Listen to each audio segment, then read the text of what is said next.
जय Hind dear student.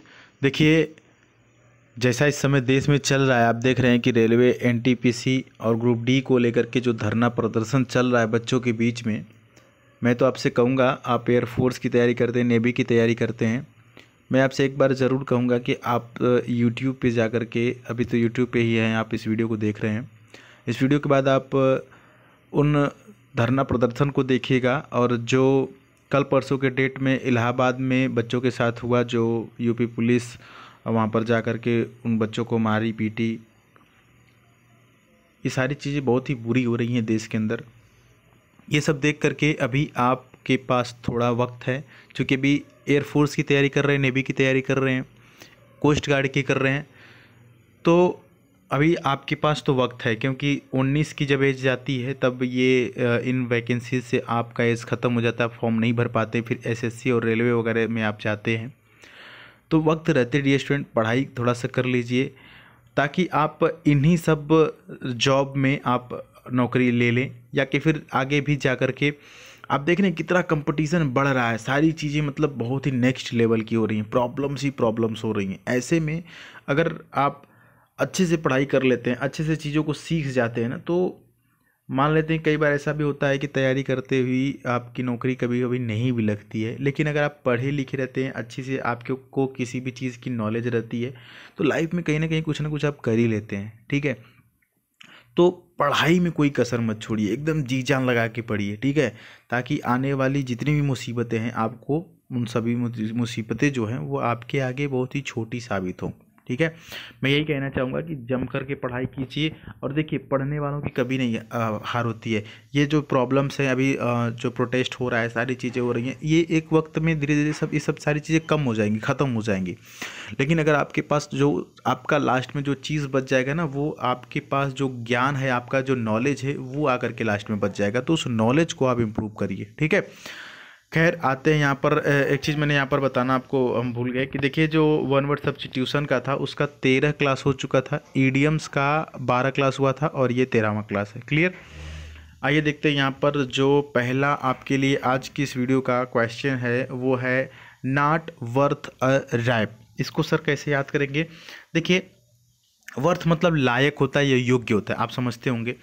तो यहाँ पर एक रैप का मतलब क्या होता है? देखिए, रैप एक आयरिश का एक सिक्का था, ठीक है ना, जो 18वीं सदी के शुरुआत में ही इसको मतलब चलाया गया था। और इस जो सिक्के की कीमत थी वो बहुत ही कम, मतलब ना के बराबर, किसी योग्य नहीं था, मतलब बहुत कम पैसों की आपूर्ति करने के लिए इस सिक्के को लॉन्च किया गया था। तो उसी से बना एक ये ईडियम है। तो इसका जो मतलब होता है वो होता है वर्थ नथिंग, मतलब किसी लायक नहीं, किसी भी योग्य नहीं। कोई बंदा, कोई बंदी, या कोई लड़का लड़की जो भी है, या कोई भी चीज़ है जो किसी योग्य नहीं है, किसी लायक नहीं है, उसको आप कह सकते हैं कि नॉट वर्थ अ रैप, मतलब कि worth nothing. Option number A is right here. Clear. चलिए आगे बढ़ते हैं सर। अगला है कि इन मेरी पिन। अब देखिए, मेरी पिन का मतलब भी काफ़ी ईजी है। आपको ये चीज़ पता होना चाहिए कि मेरी मीन्स क्या होता है। मेरी मीन्स क्या होता है बताइएगा। अगर आपको पता है तो समझिए कि आप बहुत ही समझदार है।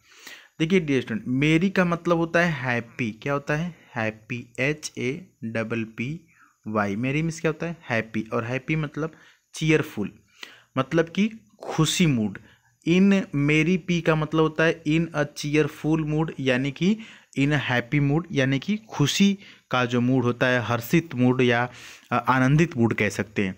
अच्छा, इसको याद कैसे करेंगे कि मेरी मतलब ही हैप्पी होता है? देखिएगा, अभी जो 25 दिसंबर को मनाया जाता है, अभी कुछ दिन पहले ही बीता है, मेरी क्रिसमस आप बोलते थे ना, तो मेरी क्रिसमस आप हैप्पी क्रिसमस भी बोल सकते हैं।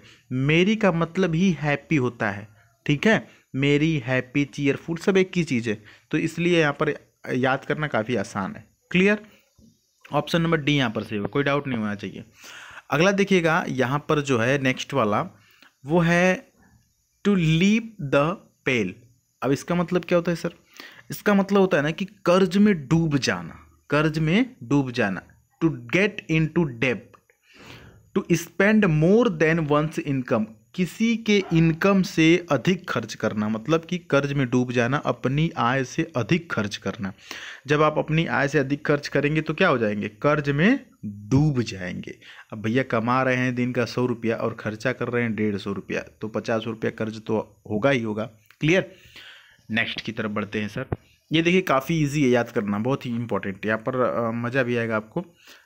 To cut the Gordian not.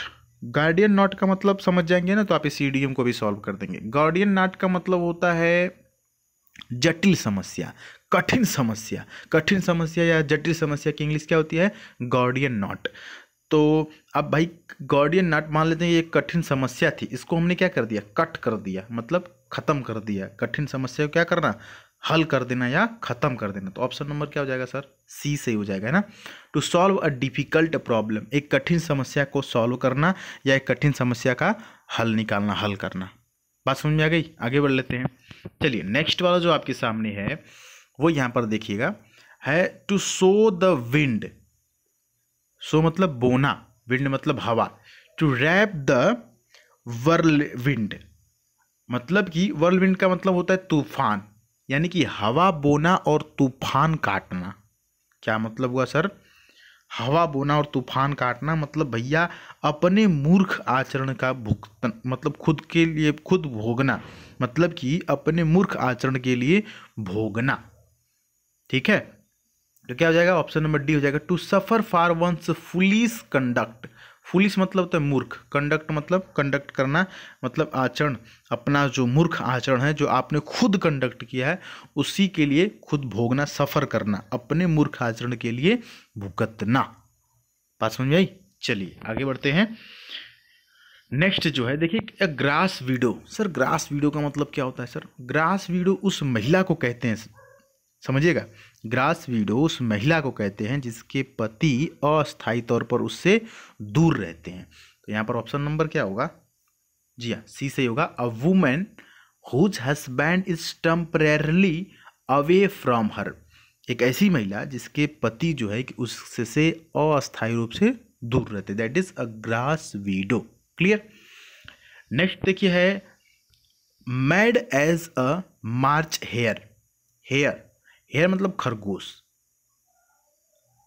एक मिनट क्या हुआ यहाँ पर, ओके। सो नाउ मैड मतलब मूर्ख है ना, यहाँ पर बात की जा रही है कि अत्यधिक मूर्ख, ऐसा मूर्ख जैसा कि खरगोश। तो यहाँ पर क्या हो जाएगा, option number C, as mad as hare in spring. Spring का मतलब तो बसंत ऋतु, मतलब ऐसा मूर्ख जो जैसा कि बसंत ऋतु में खरगोश। कहने का मतलब कि अत्यधिक मूर्ख, महामूर्ख जिसको कहते हैं उसको बोलेंगे mad as a March hare, महामूर्ख, अत्यधिक मूर्ख, एक्सट्रीम फुलिश कह सकते हैं। क्लियर। नेक्स्ट जो है इट इज़ लास्ट ईयर, ध्यान से इसको समझ लीजिएगा। फ्रेज है छोटा सा, इडियम एंड फ्रेज में ये फ्रेज है। ठीक है, क्या लिखा हुआ है, हाल्सियन डेज। हाल्सियन डेज का मतलब क्या होता है सर, हाल्सियन डेज का मतलब, इसका मतलब होता है आनंदमय दिन। क्या होता है, आनंदमय दिन। क्या हो जाएगा sir, happy and peaceful days, मतलब कि खुशी पूर्वक और शांतिपूर्वक, मतलब सुखद और शांति प्रिय दिन। क्लियर है। तो आज के डेट में हमने कितना बताया आपको, 1 2 3 एंड 4 5 6 7 8, 8 ईडियम से बताया। उम्मीद है कि आपको सभी समझ में आ गए होंगे। तो इन 8 को आप चाहें तो लिख सकते हैं, नोट कर सकते हैं। टेलीग्राम पर जुड़ना चाहें तो THESUDHEERPANDEY the Sudheer Pandey search करके टेलीग्राम पर जुड़ सकते हैं और इस प्रकार के क्विज बिल्कुल फ्री में सॉल्व कर सकते हैं। चैनल पर नए तो सब्सक्राइब कर लीजिएगा। मिलते हैं फिर अगली वीडियो में, तब तक के लिए जय हिंद, वंदे मातरम।